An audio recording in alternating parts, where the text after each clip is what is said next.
Très heureux de vous retrouver, mesdames, messieurs, à ces rendez-vous du donner et de recevoir votre magazine Excellence pour vous mettre au parfum de la manière la plus formelle et aussi démocratique de l'actualité au pays. C'est parti pour cet échange à bâton rompu avec un acteur de la société civile aussi représentatif sur la question de l'élection de gouverneurs dans les provinces, dans certaines provinces, 14 provinces au total. C'est parti de la décision ou de la déclaration du vice-premier ministre, ministre de l'Intérieur, Affaires coutumières, décentralisation, Daniel Aselo Okito-Wakoy. Aussi, on va plus précisément parler de la province du Lualaba avec cette question qui fait polémique sur la toile. Les retours de Richard Muyej Manguez-Mas au pays. Le vice-premier ministre parle de son retour ici au pays et que certaines personnes auraient traduit ou compris de leur manière. Certains parlent du retour de Richard Muyej dans la province du Lualaba. On va en parler avec le coordonnateur de la nouvelle génération pour le changement, M. Mardochien Sélé. Vous nous êtes déjà familier. Bienvenue encore une fois. Merci Jean-Paul. Sinon, nos téléspectateurs ne sont pas surpris lorsque je parlais de Lualaba. Il est un acteur de la société civile représentatif. Il s'agit bel et bien de vous. Mardochien Sélé Minga. Alors, vous avez suivi la déclaration du vice-premier ministre, ministre de l'Intérieur, Daniel Aselo, qui a parlé de l'organisation des élections dans les 14 provinces de la République démocratique du Congo. Élections de gouverneurs, bien entendu. Le Lualaba est exempté, puisqu'il n'y aura pas élection dans le Lualaba. Il faut préciser à nos téléspectateurs. Mais il y a... D'abord, quelle a été votre appréhension? Comment vous avez reçu cette décision du vice-premier ministre? Il y a un ministre de province du Congo central, de la province du Congo central qui est tombé. Bien sûr, Jean-Paul, j'allais dire ceci, j'ai suivi avec beaucoup d'attention Son Excellence, Monsieur le vice-premier ministre, ministre de l'Intérieur, Sécurité, Décentralisation, Affaires coutumières, Daniel Aselo, juriste de profession, c'est un avocat, je l'ai suivi religieusement, avec un œil aussi juridique. Bon, moi ça m'a pas surpris, j'ai pas vu, j'ai pas entendu quelque chose de nouvelle. Surtout avec ce qui est arrivé dans le Congo central. Bien sûr, avec ce qui s'est arrivé au Congo central, c'est un problème aussi exceptionnel. Vous avez les enquêtes sur le Congo central, ça a commencé avant même que les dénonciations soient faites. Et que le ministre serait parti de la décision de l'Assemblée provinciale. Bien sûr. Alors, vous avez tout ça, c'est une procédure légale. Ça se conforme. Même si ça a pris du temps. Hein? Oui, bien sûr. L'exécution a pris du temps. Parallèlement à ce qui se passe dans la province du Lualaba, allez-y comprendre quelque chose, qu'il y a une grande différence entre ce qui se passe dans le Congo central et ce qui se passe au Lualaba. Jusqu'ici, nous sommes dans les provinces concernées par l'élection de gouverneur. Vous dites que la déclaration ou la décision du vice-premier ministre... Le Lualaba n'est pas concerné. Ça, nous en sommes honnêtes. Et nous connaissons parce que, jusqu'alors, si nous pouvons revenir sur le propos du ministre de l'Intérieur, Muyej n'est pas encore déni de ses fonctions. Il n'est pas déchu par l'Assemblée provinciale, ni par le président public en fonction des compétences qu'il lui est reconnues par les textes annoncés. Alors, on dit que Muyej est ici parce qu'il doit fournir... Il n'est pas au pays. Il n'est pas au pays, il est en Afrique du Sud parce qu'on avait signé son autorisation de sortie par le ministère de l'Intérieur. On ne peut pas contredire parce que jusqu'alors, il a le statut de gouverneur de province. Mais conformément à l'article 68 de la loi sur le principe fondamentaux relatif à la libre administration de province, qui donne une exception par rapport à la retenue de Muyej ici, tout comme on peut le traduire en justice pendant l'exercice de ses fonctions. Sur Col Mobile, la loi dit ceci. Un gouverneur de province, tout comme vice-gouverneur, ils ont un juge naturel, c'est la Cour de cassation. Alors, si ce gouverneur se rend coupable d'une infraction de droit commun, ou par exemple, l'outrage à l'Assemblée provinciale, viol, attentat à la pudeur, détournement de fonds de l'État... Ah, c'est quel article? C'est l'article 67 et 68 de la loi sur le principe fondamentaux relatif à la libre administration de province, qui stipule qu'en cas où le gouverneur est poursuivi pour détournement de fonds de l'État, n'est-ce pas, l'Assemblée provinciale, selon ses attributions régaliennes, doit voter ce qu'on appelle la mise en accusation contre le gouverneur de province. Ce qui n'est pas encore fait. Ce qui n'est pas un processus. Parce qu'on attendait que le rapport de l'UNICEF soit publié. Si. Et aujourd'hui, les gens se rendent compte que le rapport est officiel. Et ce rapport fait de lui présumé détourneur de plus de 296 millions de dollars. Vous comprenez? Alors, on va prendre le rapport, on s'en sert comme TDR par l'Assemblée provinciale, conformément au règlement de l'intérieur. Et la mise en accusation doit être votée par la majorité absolue, n'est-ce pas, des élus. Alors, C'est ça, c'est un projet. Vous avez suivi lorsqu'on a convoqué, n'est-ce pas, la session extraordinaire sur le point retenu à l'ordre du jour.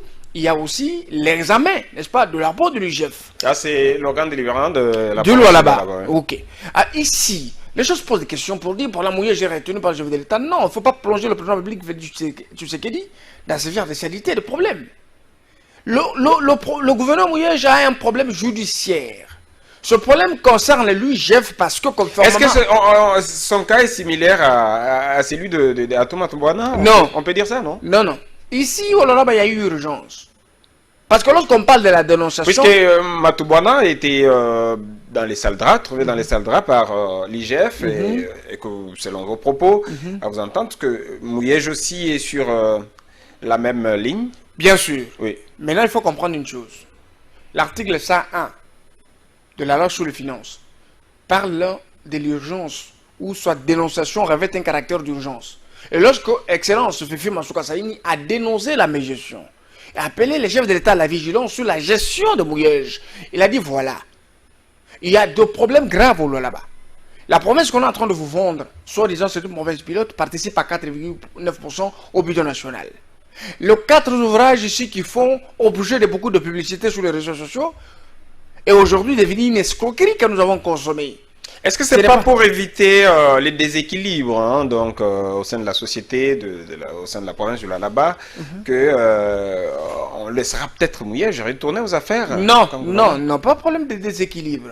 Est-ce que vous avez déjà entendu parmi les attributs éviter des conflits? Non, il n'y a pas de conflits là-bas. Au contraire, il y a la paix. On doit cultiver la paix pour permettre à celui que Tshisekedi, je me justifie. Oui, c'est sous Mouyej où il y avait des conflits, il n'y avait pas convivialité, il n'y avait pas compréhension mutuelle.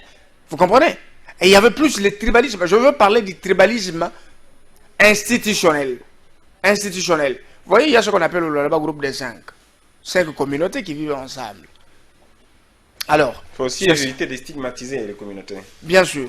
Et maintenant, je veux vous dire que sous Mouyej... Donc, tu as l'air que vous combattez. Oui. Sous Mouyej, il y a un comportement que nous avons décrit, mon frère. C'est la vérité, entre nous soit dit.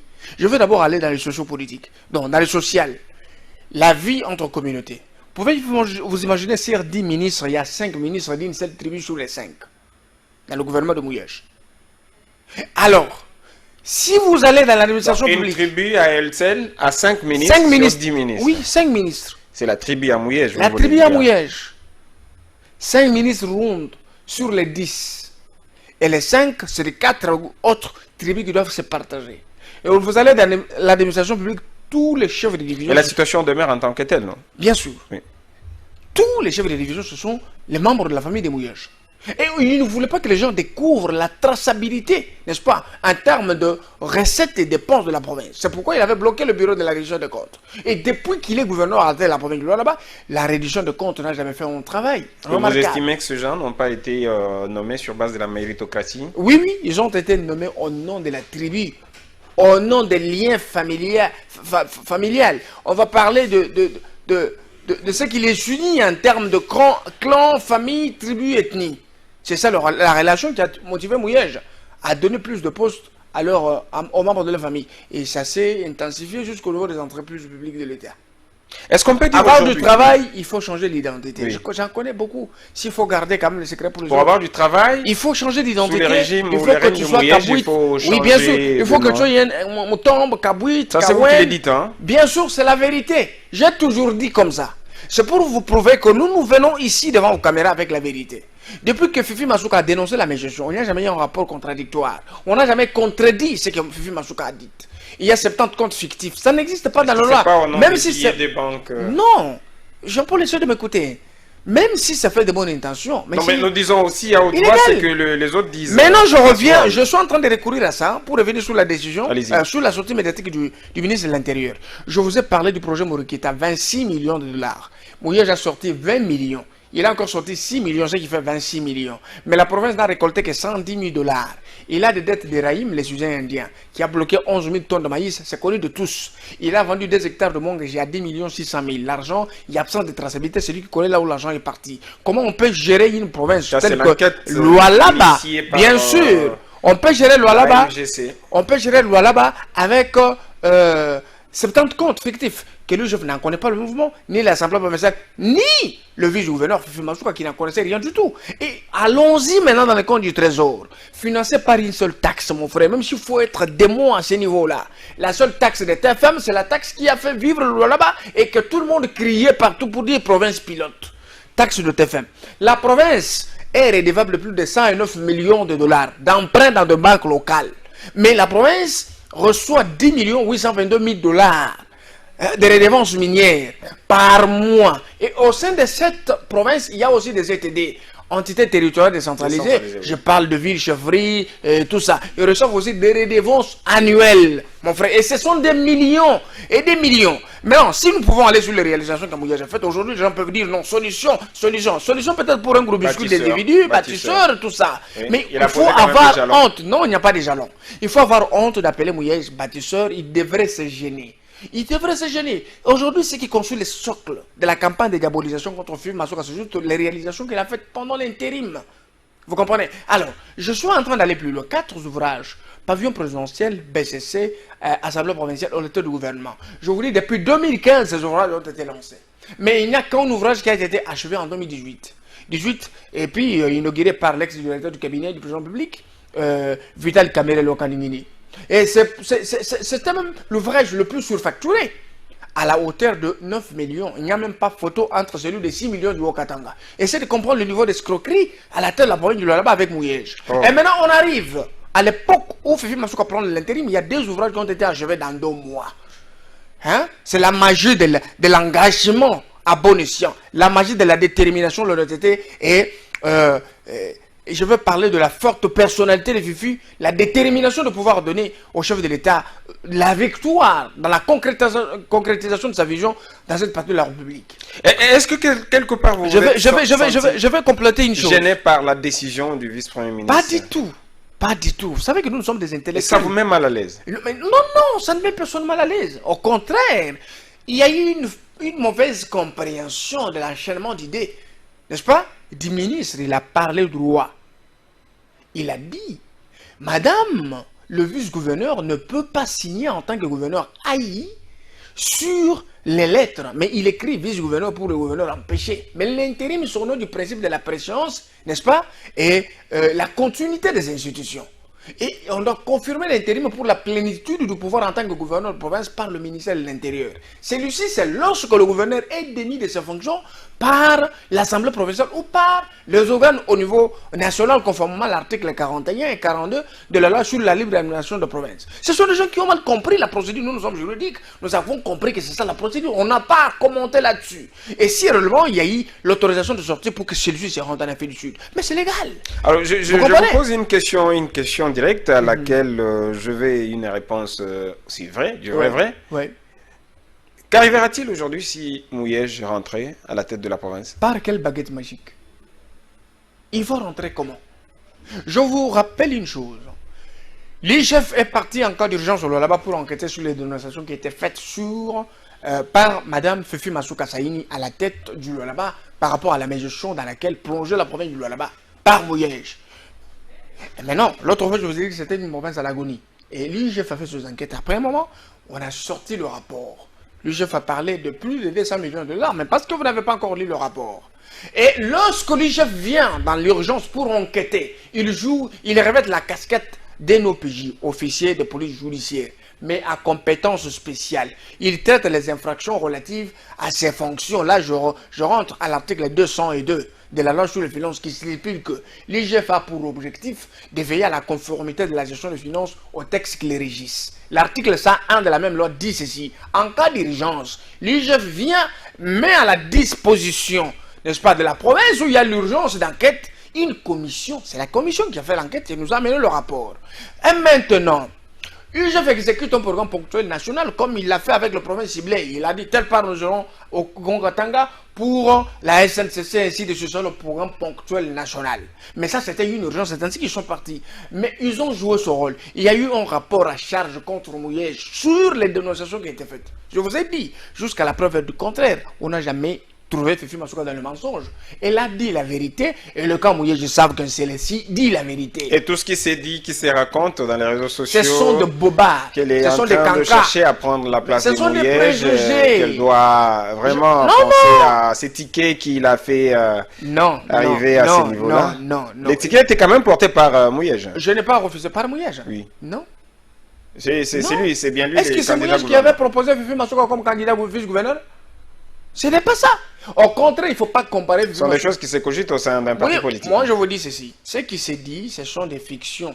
Ce qui relève de l'imaginaire des gens. Mais la vérité, c'est autre chose.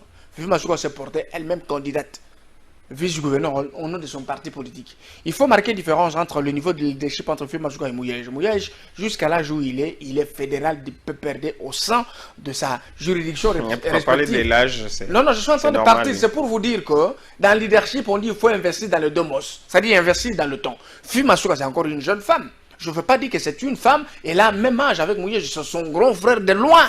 Mais déjà à l'âge où Fifi, elle a un parti politique avec une idéologie claire.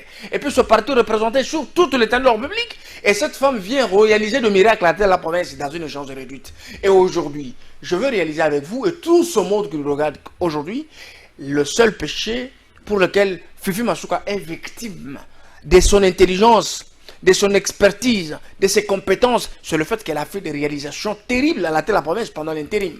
Je veux parler des multiples avenirs qui sont en train d'être, n'est-ce pas, modernisés. Il y avait des quartiers qui étaient plongés dans les oubliettes.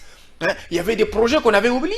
Il y avait des choses qu'on devrait prioriser par rapport à ce qui s'est présenté comme besoin de l'air. La population ne vivait pas la paix.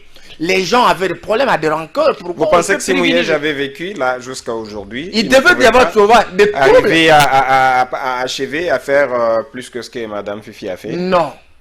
Moi, je vais vous dire, sous Mouyej, nous avons connu l'insécurité terrible. Chaque jour, vous deviez ramasser 5 cadavres, 3 cadavres, lâchement abattus par des gens inconnus. Oh. Bien sûr, il y a même des chansons, il y a des choses, des déclarations, la population pleurait. Je vous dis, sous Mouyej, on a connu 1600 sans-abri qui passaient nous la belle étoile. J'ai connu beaucoup de personnes qui ont été chassées dans leur maison par quelque chose des entreprises minières en place et le gouvernement provincial est incapable de prendre en charge ce genre. Mouyej, je vois plus loin pour prendre même le patrimoine de la province. Les Guy savent sans pas ça. Vendre et bouffer l'argent ensemble avec Tchimboj. Lorsqu'on avait vendu 2 hectares de banque... Avec le député Tchimboj. Bien sûr, le même député est passé pour insulter les gens. La médiocrité avait infiltré même les systèmes de gestion de la province. 2. Un conseiller du gouverneur regarde un grand journaliste d'investigation comme Israël Mutombo lui dire que nous n'aimons pas des balouba ici, même des Quinois. Oh. En public, bien sûr. Oh. Bien sûr. Et alors, Israël peut affirmer ça? Mais c'est public. Soit les poser la question, c'est pas le temps. Va sur Internet, vous allez comprendre. À l'époque où Israël avait dénoncé cette histoire sur ce magazine, le plus célèbre Bossolona politique. Essayez de comprendre qu'il y avait de la confusion. Maintenant, il faut aller plus loin. Parce que je vis des gens ici, on a pris en otage quelques petits individus ici à Kinshasa pour faire la publicité des Photoshop. Un lab affectif qui relevait de l'imaginaire, qu'on a vendu partout pour faire croire aux gens. C'est quand même de la démocratie, comme les ferrets NGC aussi. Les NGC ne peut jamais investir dans le mensonge. Le plus grand péché pour lequel s'il vous plaît, le plus grand péché pour lequel beaucoup de gens iront en enfer, c'est que quand Dieu vous donne les compétences et que vous prenez ces compétences, au lieu de les mettre au service du bien, mais vous les mettez au service du mal. Mentir, calomnier, faire semblant d'accompagner. Monsieur Mardoché, ça vous fait quoi aujourd'hui si vous voyez les militants de l'UDPS, par exemple, ici à Kinshasa, être dans les rues réclamant le retour de Mouyej? Je vais vous dire une chose. Je vais vous dire une chose. Oui. Ce n'est pas tout le monde au sein de l'UDPS qui va la même direction que l'idéologie du parti UDPS. Moi, je vous ai toujours... Le parti au pouvoir. Bien sûr, aujourd'hui, avant de devenir membre de la société civile, je suis le fruit de l'UDPS. Je suis sorti avec quelque chose. Bien sûr. Vous êtes fruit de l'UDPS? Oui, j'ai été. Et vous avez claqué la porte après pour embrasser la société civile? Oui, bien sûr. J'ai compris qu'il fallait comme ça. Le problème, c'est quoi? Même tout ce monde qui soutient le chef de l'État. Et vous avez les sentiments de retourner? Non, jamais. Jamais, je préfère continuer mon chemin comme ça. Je préfère bien faire plaisir. Quand même, vous appréciez les combats de l'UDPS? J'apprécie et j'accompagne la vision de l'UDPS. J'ai des valeurs de l'UDPS en moi, mais je suis dans la société civile. Je ne veux pas agir comme politique. Allez-y. Ce que je veux vous dire, c'est quoi? L'UDPS, c'est une école de la démocratie. En démocratie, on apprend aussi des valeurs morales. Ça fait partie de CVC, donc les compétences de la vie courante. Est-ce que vous pouvez comprendre que de l'autre côté, vous avez un président public qui a une vision claire et nette, une vision qui regorge beaucoup de potentialités, beaucoup de valeurs qu'on doit vendre à notre peuple pour le faire comprendre que Tshisekedi a présenté ceci. Voilà, nous devons travailler main dans la main pour l'accompagner. Le chef de l'État, c'est celui le porteur de cette vision. Mais l'environnement extérieur a été toujours hostile à la mise en application d'une vision d'un leader. Mais le chef de l'État, en tant que leader, il a besoin de bons managers. Dans des provinces, je vous dis avec l'avènement du KFCC, mon frère, qui a ignoré que tout le gouverneur du CACH et du FCC avait pour mission de barricader route à Tshisekedi. Y compris Mouyej. Y compris Mouyej, c'était la première personne. D'abord, je veux dire que les initiateurs, c'était Mouyej parce qu'il a commencé par remettre en cause les compétences mentales, politiques, scientifiques du président public, l'a taxé d'un bébé politique, quelqu'un qui ne maîtrisait rien du tout. Il a enchaîné ça, même à l'époque où Tshisekedi était déjà investi président public, déjà au trône en train d'exercer, il dit à l'époque où le chef va lancer... Et donc s'il revenait, c'est pour combattre la vision de Félix Tshisekedi. Et aujourd'hui, tout ce qu'il peut avoir comme raison pour séduire le chef de l'État, c'est de dire que voilà, donne-moi les ordres, je vais exécuter. Mais si Mouyej était important, pourquoi Chadar n'a pas été bien élu au Lualaba? Mais ça ne dépend pas de Mouyej. Mais ça dépend de Mouyej. Aujourd'hui, parce que c'est ça le langage de beaucoup de gouverneurs aventuriers. Ils pensent qu'être gouverneur... Et vous pensez que Chadari n'a pas été élu dans le Lualaba? Il n'a pas été élu au Lualaba. Il n'a pas eu même 20%. Oh. Mais je vous dis, Tshisekedi au Lualaba a eu 39%. Donc Mouyej n'avait pas bien travaillé. Il n'avait pas... Lui-même, Mouyej, il a passé par corruption. Oh. Mais oui, Mouyej a passé par corruption. Il faut avoir des preuves. Il est incapable. Je vous dis, Mouyej, c'est un type de leader qui donne... Qui passe par corruption et devient gouverneur. Bien sûr, mais il donne l'impression d'être, je ne sais pas moi, quelqu'un à une personnalité. Il gagne la confiance des députés et des représentants du peuple. Écoute, Mouyej a acheté tout. Oh. Son mandat, c'est un mandat acheté. Il n'a pas de légitimité. Lorsqu'on a réclamé le retour de Mouyej, tu as vu qu'il y a eu des femmes âgées de 70 ans, 60 ans, ici à l'Assemblée provinciale, qui chantaient même en ronde, les autres ne connaissaient même pas Swahili. Et ces gens réclamaient le retour de Mouyej. Vous pouvez comprendre au niveau où on a évalué la légitimité de Mouyej. Mais lorsque Madame Fifi Mazouka est partie présenter son budget rectificatif, tu as vu que le Lualaba a tombé. Et tout le monde... Mais un budget qui est réduit quand même à la baisse par rapport à... Pas à la baisse. C'est pour la première fois au Lualaba qu'un budget a été réduit à la hausse. Les budgets rectificatifs est réduit à la hausse. Où on va faire mention des actions à impact physique que Fifi est en train de poser.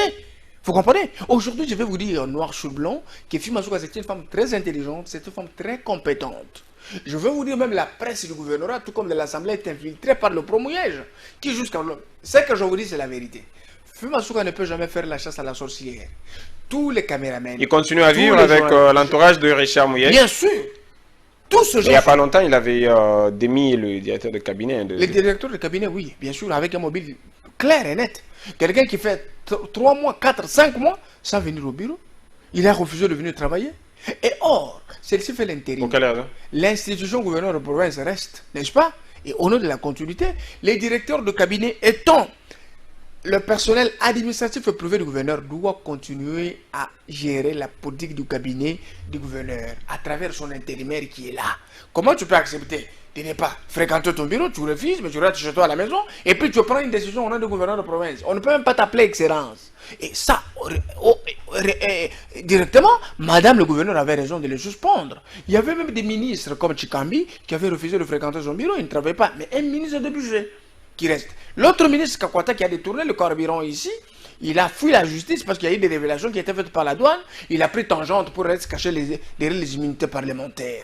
L'autre qui a amené la médiocrité et l'immoralité à la tête dans le bureau de l'Assemblée, c'est Timboj qui a été éjecté et remplacé par... Bien sûr. Remplacé par l'honorable Gaston Mouchida. Il y avait beaucoup de désordres et puis Mazouka a mis de l'ordre. Mon frère, je vous parlais même des fictifs qui recevaient $900 par mois. Mouya, j'ai appelé les Unions Biche, Fali, Poupa et tous ces gens-là. Et puis, on l'a donné la sobriquet des Zengalouguetou. Papa Zengalouguetou. Non, mais ça, c'est juste faire la promotion, soutenir la culture de son pays. Non, non. Écoute, ça n'a rien à voir avec... Il y a des priorités, mon frère. Oui. Toi, tu es gouverneur de province depuis 2015, il n'y a jamais eu l'arrêté portant fonctionnement du gouvernement. Quelqu'un d'autre le ferait Quelqu'un d'autre le ferait. Ce sont des obligations administratives qui doivent se faire sur le champ. Comment Je parle de l'invitation, par exemple, lancée aux musiciens qui non, mais ce n'était pas utile. Oui, juste pour amuser la galerie. Ce n'était pas utile. Un directeur de cabinet qui sort avec 10 000 $, il donne à Fali, pendant qu'il y a des gens qui passent la belle étoile, qui n'ont pas de maison, qui ont marché. Les maisons de la Gécamine vendues comme si c'était des maisons privées de Mouyej. Vous pouvez vous imaginer un peu? La province était dirigée comme si on dirigeait une berge. Et les gens souffraient, les gens se sentaient divisés, les gens se sentaient abandonnés. La province subissait une escroquerie paroxysmique. Et Fifi était en train de regarder que ces gens soient plongés dans l'obscurantisme jusqu'au niveau où on allait désavouer Tshisekedi comme quelqu'un qui n'avait pas une vision pour tout le monde. Alors, est-ce qu'on peut considérer tous ces temps de l'absence de Mouyej dans la province de Lualaba, je suis en train de le dire, est-ce qu'on peut considérer ces temps comme voilà, une purge hein, qu'on a faite au gouverneur et bon voilà, il a maintenant de bonne manière que lorsqu'il va rentrer, il peut rétablir de l'ordre. Ce n'est pas de l'inceste. Dans la gestion. Ce n'est pas de l'inceste. La loi ou les services pénitentiaires ont pour rôle de rééduquer. Ce n'est pas Fifi Massoua qui arrête. Ce n'est pas les instances judiciaires, mais c'est la loi. Il a été invité par le vice-premier ministre de l'Intérieur. J'utilise même les terminologies. Oui. Les détournements de l'État, n'est-ce pas? Les détournements des deniers publics de l'État, oui, c'est une infraction. C'est une infraction qui existe bel et bien en droit positif congolais. En droit, nous disons ceci. Mais au nom de la paix, on peut... Pas au nom de la paix. Accepter de faire avec. La paix règne. Accepter. Moi, je vous dis que Masouka est parti plus loin. Masouka est parti plus loin, même dans des territoires, pour prévenir d'abord les conflits ethnico-tribaux. Vous comprenez? La femme de fer a appelé tous les chefs coutumiers pour leur dire que j'ai besoin de la paix. Je n'ai pas besoin de ceci et de cela. L'Arab appartient à tout celui qu'on appelle Congolais. Alors, dans l'hypothèse aujourd'hui. S'il vous plaît. Oui, s'il vous plaît. Les gouverneurs Mouyej, moi personnellement, comme les gens le disent, que non, je suis en train de m'acharner contre lui. Non, Mouyej, c'est le premier gouverneur ou le premier homme politique congolais qui a battu record jusqu'à aller au-delà des 302 millions de dollars de détournement. Il est plus que même Matata Pogno. Aujourd'hui, Mouyej peut être l'icône. On peut même mettre sa photo au musée. Oh. Bien sûr. Les tout premiers Congolais à place sa photo au musée, pourquoi? Bien sûr, parce que c'est ça même l'icône de grand détourneur devant de l'État. Comme nous avons connu les Cathélines à l'époque du Rome. L'homme dépravé. Aujourd'hui, nous avons un gouverneur qui vous montre des sourires pleins de charme avec ses lunettes, il donne l'argent à tout le monde. Pendant que dans sa province, il y a des gens qui souffrent, qui passent une nuit à la belle étoile. Il y a les autres qui menacent de quitter la province parce qu'ils sont pas originaires. Mais c'est la vérité. La vérité blesse, mais donne une leçon. Mais aujourd'hui, vous voyez, les gens sont agités. Comme quelqu'un a fait, comme quelques jeunes qui ont été chassés de l'île de Pèse, quelques combattants de l'île de Pèse, qui souffrent, qui passent une nuit, à commander de l'argent, ils oublient le noble combat des gens qui nous ont donné le mérite. À lui, des personnes, on sait qu'on peut souffrir avec 100 francs, mais garder la personnalité et le combat commun. Et quand quelqu'un qui a combattu tout ce qu'il dit dans le passé, quelqu'un qui a mal géré la province, pris la main dans le sac avec des tournements de plus de 200 millions de dollars, vous voyez un individu sortir pour dire voilà, nous allons réclamer. Non, non, ils sont moins. Mais ceux qui réclament la prison pour Mouyej, ce sont des milliards et des milliards de Congolais. Nous sommes arrivés à la fin de cette émission, M. Mardochien Sélé. En aimant expliquer à l'opinion qui vous suit aujourd'hui, qui a quand même vu que dans les réseaux sociaux, il y avait cette phrase qui circulait, c'est-à-dire le vice-premier ministre, ministre de l'Intérieur, pour le retour à la légalité dans les lois là-bas. Que ça veut dire selon vous? Bon, le retour à la légalité, c'est-à-dire qu'il a voulu balayer, vous voyez, les préjugés au niveau du réseau social. Les gens croyaient que le chef de l'État retient Mouyej ici à Kinshasa. Ça se disait partout.